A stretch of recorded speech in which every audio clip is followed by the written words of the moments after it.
Welcome to my easy learning computer. இன்னைக்கு கிளாஸில் 12th Python போர்ஷன்ஸில் இருக்கக்கூடிய ஸ்ட்ரிங் ஃபங்க்ஷன்ஸை தாங்க பார்க்க போகிறோம். நிறைய ஸ்ட்ரிங் ஃபங்க்ஷன்ஸ் இருக்குது, அதாவது செயற்கூறுகள். தமிழில் படிக்கிறவங்களுக்கு நிறைய இருக்குது. அவங்க தமிழில் படித்தாலுமே கூட அந்த ஃபங்க்ஷனோட நேம் எல்லாம் இங்கிலீஷில் தான் படித்தாகணும். அந்த ஃபங்க்ஷனை எப்படி யூஸ் பண்ணணும் அப்படிங்கிறத இங்கிலீஷில் தான் படித்தாகணும். டெஃபினிஷன்ஸ் மட்டும்தான் தமிழில் படிப்பாங்க, மீதி எல்லாமே இங்கிலீஷில் தான் யூஸ் பண்ணணுங்கிறதுனால நான் இங்கிலீஷில் தான் எழுதியிருக்கேன். முதல்ல லென் அப்படிங்கிற ஃபங்க்ஷன். லென்னுன்னா லென்த்து கண்டுபிடிக்க போகிறோம். எதுக்கு கண்டுபிடிக்க போகிறோம்? ஸ்ட்ரிங்கு. எந்த ஸ்ட்ரிங்குக்கு கண்டுபிடிக்க போகிறோமோ அந்த ஸ்ட்ரிங்கை ப்ராக்கெட்டில் சொல்லணும். அதுதான் STRன்னு கொடுத்துருக்கேன். சரி, இதுக்கு எக்ஸாம்பிளுக்கு நான் இங்கே கொடுத்துருக்கேன் பாருங்கள். பிரிண்ட்டு லென் ஆஃப் ப்ராக்கெட்டில் ஏ. இந்த செயற்கூறு ஃபங்க்ஷன் அப்படின்னாலே அந்த வேர்டோட எண்டில் ப்ராக்கெட் ஓப்பன் பண்ணி க்ளோஸ் பண்ணணுங்கிறது நான் பல வீடியோவில் போட்டிருக்கேன். கண்ணை மூடின்னு நம்ம எந்த வேர்டோட எண்டில் ப்ராக்கெட் ஓப்பன் பண்ணி க்ளோஸ் ஆகிருக்கோ அந்த வேர்டு வந்து ஒரு ஃபங்க்ஷனோட நேம் அப்படிங்கிறத கன்ஃபார்ம் பண்ணிக்கலாம். இப்போ லென்னுக்கு பக்கத்தில் ப்ராக்கெட் இருக்கிறதுனால லென் வந்து ஃபங்க்ஷன், இல்லை லென்னுங்கிறது ஃபங்க்ஷனுங்கிறதுனால ப்ராக்கெட் போடணும். எப்படினாலும் நீங்கள் ஞாபகம் வச்சுக்கலாம்.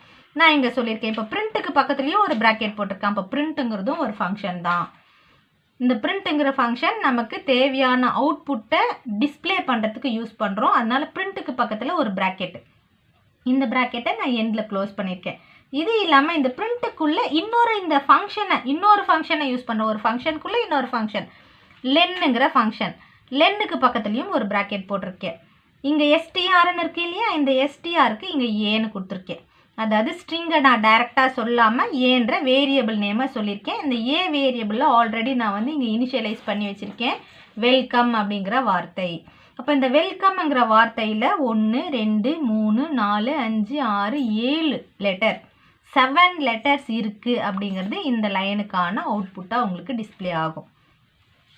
அடுத்த ஃபங்க்ஷன் பாருங்கள், கேபிட்டலைஸ். கேபிட்டலைஸ் அப்படின்னா இப்போ இங்கே இருக்குது இல்லையா, நான் கொடுத்துருக்குற ஸ்ட்ரிங்கு எதில் இருக்குது? ஏ. இப்போ நானே வந்து கொடுக்கும்போதே ஃபஸ்ட் லெட்டர் கேபிட்டலில் கொடுத்துட்டேன், மீதி எல்லாமே ஸ்மாலில் கொடுத்துருக்கேன். சிலர் எல்லாமே கேப்ஸில் கொடுத்துருப்பாங்க, சிலர் எல்லாமே ஸ்மால்லையே டைப் பண்ணிடுவாங்க. இப்போ நான் வந்து ஒரு வார்த்தைக்கு மட்டுமே இது சொல்கிறேன் அப்படின்னு நீங்கள் எடுத்துக்கக்கூடாது. இது வந்து ஒரு சென்டென்ஸ், ஒரு பேராகிராஃப், எது வேணும்னாலும் இருக்கலாம். ஏல நிறைய லெட்டர்ஸ் கூட இருக்கலாம். அத்தனை லெட்டர்ஸ்லையும் கேபிட்டலைஸ் அப்படின்ற முதல் எழுத்து மட்டும், அதாவது ஒரு சென்டென்ஸில் இருக்கக்கூடிய முதல் எழுத்தை மட்டும் கேபிட்டல் லெட்டராகவும் மற்றது எல்லாமே ஸ்மால் லெட்டராகவும் மாற்றுறதுக்கு இந்த கேபிட்டலைஸ். கேபிட்டலைஸ் அப்படின்னு சொன்னீங்கன்னா ஏல இருக்கிற ஸ்ட்ரிங்கை கேபிட்டலைஸாக மாற்றி, அதாவது ஃபஸ்ட் லெட்டரை மட்டும் கேபிட்டலாக மாற்றி மீதி இருக்கிறதெல்லாம் ஸ்மாலாக மாற்றி கொடுத்துடும். மூணாவது சென்டர். சென்டர் அப்படிங்கிறது ஒன்றும் இல்லைங்க. இப்போது நம்ம ஒரு 10 வேல்யூவை பிரிண்ட் பண்ணுறோம், எல்லாமே நடுவில் வரணும். எனக்கு லெஃப்ட் சைட்லேருந்து வரக்கூடாது. பாருங்கள், இப்போ பார்த்தீங்கன்னா இது லெஃப்ட் அலைன்மெண்ட்டு. எல்லாம் ஓரம் வந்து லெஃப்ட் சைடு வந்து ஈவனாக இருக்கும், ரைட் சைடு வந்து அலைன்மெண்ட்டே கிடையாது, முன்ன பின்ன இருக்கும். அதே போல் இங்கேயும் லெஃப்டில் அலைன்மெண்ட்டாக இருக்குது, ரைட் சைடில் அலைன்மெண்ட்டே இல்லை. எனக்கு வரப்போகிறது இந்த மாதிரி லெஃப்ட் அலைன்மெண்ட் இல்லை, நடுவுலையே வரணும். முன்னாடியும் பின்னாடியும் எப்படி இருந்தாலும் பரவாயில்ல அப்படின்னு நீங்கள் விருப்பப்பட்டீங்கன்னா இந்த சென்டருங்கிற இந்த ஃபங்க்ஷனை யூஸ் பண்ணலாம். எத்தனை லெட்டர் சென்டர் பண்ணி பிரிண்ட் பண்ணணும்? Fill care. இப்போ என்னோட எழுத்து பார்த்தீங்கன்னா 7 தான் இருக்குது, 7 லெட்டர்ஸ் தான் இருக்குது ஏ. ஆனால் நான் பிரிண்ட் பண்ணும்போது எனக்கு 20 லெட்டர்ஸில் பிரிண்ட் ஆகணும்னா அப்போ மீதி அந்த 20 லெட்டர்ஸ்க்கு 7 லெட்டர்ஸ் தான் இருக்குது. மீதி என்ன பண்ணும் அப்படின்னா அந்த 13 லெட்டர்ஸை ஸ்டாராக பிரிண்ட் பண்ணிக்கும். ஏன் ஸ்டாராக தான் பிரிண்ட் பண்ணுமான்னா நான் இங்கே கொடுத்துருக்கேன் சின்டெக்ஸில் வித்து எத்தனை லெட்டரில் பிரிண்ட் பண்ணணும், அதாவது எவ்வளோ கேப் எடுத்துக்கணும்னு கேட்குது. Comma fill care. ஃபில் கேர்னால் அந்த கேப்புக்கு நான் என்ன ஃபில் பண்ணணும்னு கேட்குது. நான் இங்கே ஸ்டார் கொடுத்துருக்கேன். நீங்கள் வந்து ஸ்டாருக்கு பதிலாக இப்படி ஒரு ஐஃபன் கூட கொடுத்துக்கலாம். நீங்கள் ஒரு ஐஃபன் கொடுத்தீங்கன்னா ஐஃபனை ஃபில் பண்ணும் கேப்பில். ஸ்டார் கொடுத்தீங்கன்னா ஸ்டார், ப்ளஸ் கொடுத்தீங்கன்னா ப்ளஸ், நீங்கள் என்ன சிம்பிள் வேணுமோ அந்த சிம்பிளை கொடுத்துக்கலாம். ஸோ அப்போது சென்டராக நம்ம லெட்டர் வரும், மீதி 2 சைடும் நம்ம எவ்வளோ கேப் கேட்டிருக்கிறோமோ அந்த கேப் அளவுக்கு சமமாக நீங்கள் கொடுக்குற லெட்டரை பிரிண்ட் பண்ணிடும், அதாவது நீங்கள் கொடுக்குற சிம்பிள்ஸை பிரிண்ட் பண்ணிடும். மூணாவது ஃபைண்டு. ஃபைண்டுன்னா தேடுறது. ஒரு சப்ஸ்ட்ரிங்கை தேடுறோம். இப்போ இந்த லென்த்தியான ஒரு ஸ்ட்ரிங் இருக்குதுன்னு வச்சுக்கோங்க, அதில் உங்களுக்கு தேவையான சில சிம்பிளாக இருக்கக்கூடிய சில வார்த்தைகள், இப்போ நிறைய வார்த்தைகள் சேர்ந்தது தான் ஒரு ஸ்ட்ரிங்குன்னு வச்சுக்கலாம். இப்போ நான் ஒரு லைனே அடிச்சிருக்கேன், அதில் நான் கொடுக்கக்கூடிய வார்த்தை இருக்குதா இல்லை நான் கொடுக்கக்கூடிய எழுத்து இருக்குதா, அந்த எழுத்து இருக்குதா இல்லையா அப்படிங்கிறத தேடுறது தான் ஃபைண்டு. இப்போ ஃபைண்டுன்னு கொடுத்துட்டு பாருங்கள், ஏ டாட் ஃபைண்டு, ஏல தேட போகிறேன். எதை தேட போகிறேன்? அந்த வார்த்தையை நான் டைரெக்டாக கொடுத்துட்டேன், கம்முங்கிற வார்த்தையை தேட போகிறேன். அந்த கம்முங்கிற வார்த்தை இங்கே இருக்குதா? இருக்குது. எங்கே இருக்குது? 1 2 3 4வது பிளேஸில் இருக்குது. அப்போ கம்முக்கு 4ன்ற ஆன்சரை தான் வரும். அதாவது இண்டெக்ஸ் நம்பரை டிஸ்பிளே பண்ணும், 4th பிளேஸில் இருக்குது அப்படிங்கிறத சொல்லும். அடுத்தது பாருங்க, இஸ் ஆல்ஃபா நியூமரிக். ஆல்ஃபான்னா ஆல்ஃபாபெட்ஸு, நியூமரிக்னா நம்பர்ஸு. இஸ்னா இருக்கா, இருக்கா இல்லையா? ஆல்ஃபா நியூமரிக்கா இருக்கா அப்படின்னு கேட்குறோம். ஆல்ஃபா நியூமரிக் அப்படின்னு இங்கே மாற்றி எழுதிட்டேன் பாருங்க நான். A dot is alpha numeric அப்படின்னா ஏல இருக்கிற எழுத்து, அதாவது ஏல இருக்கிற லெட்டர்ஸாகவும் இருக்கலாம் அல்லது நம்பர்ஸாகவும் இருக்கலாம். லெட்டர்ஸாக இருந்தாலும் ட்ரூன்னு தான் வரும், நம்பர்ஸாக இருந்தாலும் ட்ரூன்னு தான் வரும், ரெண்டும் கலந்து இருந்தாலும் ட்ரூன்னு தான் வரும். சரி, அதாவது ரெண்டும் லெட்டரும் நம்பர்ஸும் கலந்து இருக்கிறதுக்கு பேர் தான் ஆல்ஃபா நியூமரிக். சரி, அப்படி இருந்ததுன்னா ட்ரூ அப்படின்னு டிஸ்பிளே ஆகும். தனியாக லெட்டர்ஸாக இருந்ததுனாலும் ட்ரூன்னு தான் வரும். சரியா? அடுத்தது ஆல்ஃபா அப்படின்னே ஒரு ஃபங்க்ஷன் இருக்குது. ஆல்ஃபாபெட்ஸ் மட்டும்தான் இருக்கணும், நம்பர்ஸே இருக்கக்கூடாது அப்படின்ட்டு. அந்த மாதிரிக்கு இஸ் ஆல்ஃபான்னு மட்டும் எழுதுனீங்கன்னா ட்ரூ, லெட்டர்ஸ் மட்டும்தான் இருக்குது. சப்போஸ் இதில் வெல்கம் இங்கே நான் 1ன்னு கொடுத்துட்டேன்னா என்னென்னு வரும்? ஆன்சர் ஃபால்ஸ்ன்னு வரும். அதில் ஒரு நம்பர் இருக்குது, அதனால அது ஃபால்ஸ்ன்னு டிஸ்பிளே பண்ணும். அடுத்தது இஸ் டிஜிட். இஸ் டிஜிட்னா இதில் இருக்கிறது நம்பரா அப்படின்னு கேட்குறோம். இப்போ நம்பரான்னு கேட்டால் இல்லை, ஃபால்ஸ்ன்னு தான் வரும். இதில் லெட்டர்ஸ் தான் இருக்குது நிறையா, ஒரே ஒரு நம்பர் தான் இருக்குது. இந்த ஒரு நம்பர் இருக்கிறதுனால இஸ் ஆல்ஃபா நியூமரிக்கான்னு தான் நம்ம கேட்க முடியுமே தவிர இஸ் டிஜிட்டா ஃபுல் அண்ட் ஃபுல் நம்பர்ஸில் இருக்கா அப்படின்னு கேட்க முடியாது. ஸோ அப்போ முழுக்க நம்பரில் இருந்ததுன்னா இது ட்ரூன்னு வரும், இது ரெண்டும் கலந்து இருந்ததுன்னா ட்ரூன்னு வரும், இது ஒன்லி லெட்டர்ஸாக மட்டும் இருந்ததுன்னா ட்ரூன்னு வரும். இந்த இஸ்ஸுன்னு வந்தாலே கண்டிப்பாக output true false, yes no டைப்பில் மட்டும்தான் வரும். அதை ஞாபகம் வச்சுக்கோங்க. மீதி இந்த மாதிரி வந்ததுன்னா இதுக்கெல்லாம் லெட்டர்ஸ்லேயோ நம்பர்ஸ்லேயோ ஆன்சர் வரும். இந்த இஸ்ஸுங்கிற லெட்டரை யூஸ் பண்ணி வரக்கூடிய எல்லா ஃபங்க்ஷனுக்குமே answer compulsory yes or no டைப்பில் வரும்ன்றதை அண்டர்ஸ்டாண்ட் பண்ணிக்கோங்க. இப்போது லோயர் ஃபங்க்ஷன் எதுக்கு யூஸ் ஆகுது அப்படின்னு பார்க்கலாம். அதாவது ஒரு ஸ்ட்ரிங்கு லோயர் கேஸில் இருக்கா, அதாவது ஸ்மால் லெட்டர்ஸில் இருக்கா அப்படிங்கிறது தான் லோயர் அப்படின்ற ஃபங்க்ஷனை குறிக்குது. இப்போ நான் கொடுத்துருக்கிறது வெல்கம் டு பைத்தான் அப்படின்னு கொடுத்துருக்கேன். இதில் W மட்டும் கேபிட்டலில் கொடுத்துருக்கேன், மற்றதெல்லாம் ஸ்மாலில் கொடுத்துருக்கேன். இது ஜஸ்ட் நான் கொடுத்துருக்கிற ஒரு ஸ்ட்ரிங்கு தான். ஏன்ற ஒரு வேரியபிளில் வெல்கம் டு பைத்தான் அப்படிங்கிற ஸ்ட்ரிங்கை அசைன் பண்ணி வச்சுருக்கேன். ஏன்னா இந்த ஃபங்க்ஷன்ஸ் எல்லாமே நம்ம ஏதாவது ஒரு ஸ்ட்ரிங்கை வச்சு தான் செய்ய போகிறோம். ஸோ அதனால் எனக்கு ஒரு ஸ்ட்ரிங் வேணுங்கிறதுனால நான் ஒரு ஸ்ட்ரிங்கை இந்த வேரியபிளுக்கு அசைன் பண்ணிவிட்டு நான் உங்களுக்கு இந்த ஃபங்க்ஷன்ஸை எக்ஸ்பிளைன் பண்ணுறேன். சரியா?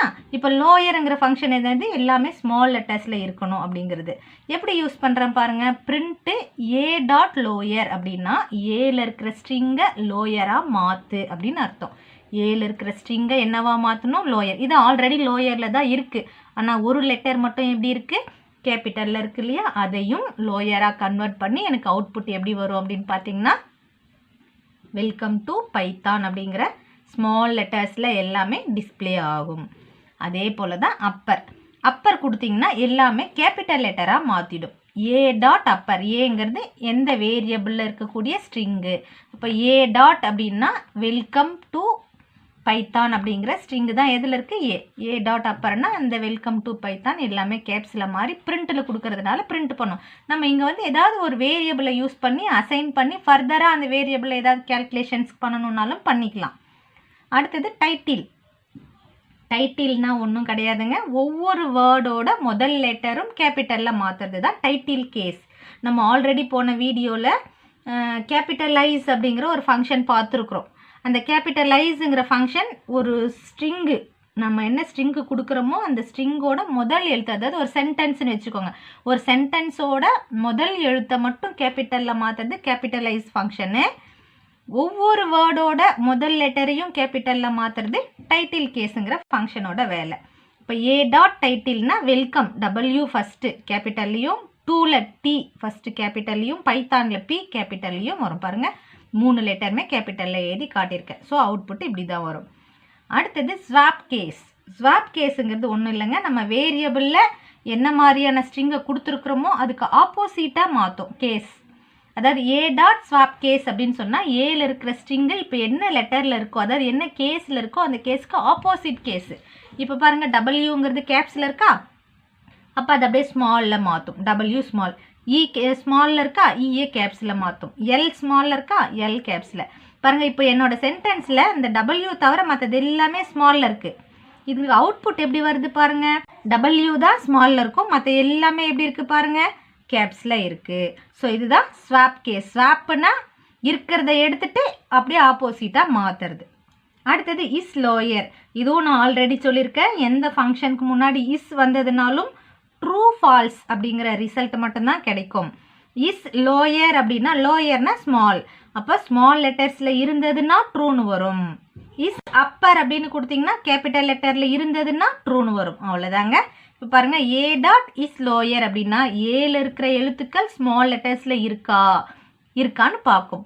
டபிள்யூ மட்டும் கேப்ஸில் இருந்தாலுமே இது ஃபால்ஸ் தான். சரிங்களா, ட்ரூன்னு வராது. ஏன்னா ஒரு லெட்டர் மட்டும் எப்படி இருக்குது, கேப்ஸில் இருக்குது. இஸ் அப்பரா அப்படின்னு கேட்டால் அதுவும் ஃபால்ஸு தான்.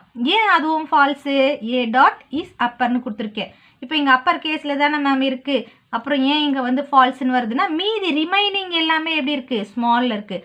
இருந்தால் முழுக்க அப்பர் கேஸில் இருக்கணும், இல்லைன்னா இருந்தால் முழுக்க ஸ்மால் கேஸில் இருக்கணும். ஸ்மால் கேஸில் முழுசாக இருந்ததுன்னா இதுக்கு ட்ரூ வரும், அப்பர் கேஸில் முழுசாக இருந்ததுன்னா இதுக்கு ட்ரூ வரும். இப்போ ரெண்டுமே கலந்துருக்கிறதுனால ரெண்டு ஃபங்க்ஷன்லையுமே ஃபால்ஸ்ன்னு தான் வருது. இப்போ கவுண்ட் ஃபங்க்ஷனை பற்றி சொல்லணும் அப்படின்னா, கவுண்ட் பண்ணுறேன். என்ன கவுண்ட் பண்ண போகிறோம் அப்படின்னா, ஒரு ஸ்ட்ரிங் எடுத்துக்கிறோம், அந்த ஸ்ட்ரிங்கில் நான் சொல்லக்கூடிய வார்த்தை, அதாவது பிகினிங் எண்டு நான் சொல்ல போகிறது, எண்டுக்குள்ளே இருக்கக்கூடிய அந்த பர்டிகுலர் எத்தனை டைம் இருக்குது, இல்லை அந்த பர்டிகுலர் லெட்டர்ஸ் இந்த ஸ்ட்ரிங்கில் எத்தனை டைம் இருக்குது அப்படிங்கிறத கவுண்ட் பண்ண போகிறோம். சரிங்களா, இப்போ நான் ஒரு ஸ்ட்ரிங் வேணுன்றதுனால வெல்கம் வெல்டன் அப்படிங்கிற ஒரு ஸ்ட்ரிங், இது ரெண்டும் ஒரே ஸ்ட்ரிங் தான். இது ரெண்டையும் எதுக்கு அசைன் பண்ணியிருக்கேன், ஏக்கு அசைன் பண்ணியிருக்கேன். இப்போ ஏல வெல்கம் வெல்டன்ன்ற ஸ்ட்ரிங் இருக்குது. அது இல்லாமல் இன்னும் அடிஷ்னலாக எனக்கு ரெண்டு வேரியபிள் தேவைப்படுது. அதில் எக்ஸ்ன்னு ஒரு வேரியபிளில் டியும் ஒய்ன்ற ஒரு வேரியபிளில் 70யும் நான் அசைன் பண்ணி வச்சுருக்கேன். இப்போ பிரிண்ட்டு ஏ டாட் கவுண்ட், இந்த கவுண்ட் ஃபங்க்ஷனை யூஸ் பண்ணுறேன். ஏ டாட் கவுண்ட்னா ஏல வெல்கம் வெல்டன்னு இருக்குது. அப்போ ஏ டாட் கவுண்ட்டு இங்கே சின்டாக்ஸில் பாருங்கள், ஸ்ட்ரிங்கு முதல்ல வரணும், பிகினிங் எண்டு, அதாவது எந்த லெட்டர்லேருந்து எந்த லெட்டர் வரைக்கும். இப்போ டபிள்யூ தான் பிகினிங்கு, எல் தான் எண்டு. அப்போ வெல்லுங்கிற இந்த வார்த்தை ஏ டாட் கவுண்ட்டுன்னு சொன்னதுனால ஏல எத்தனை வாட்டி இருக்குன்னு கவுண்ட் பண்ணுங்க.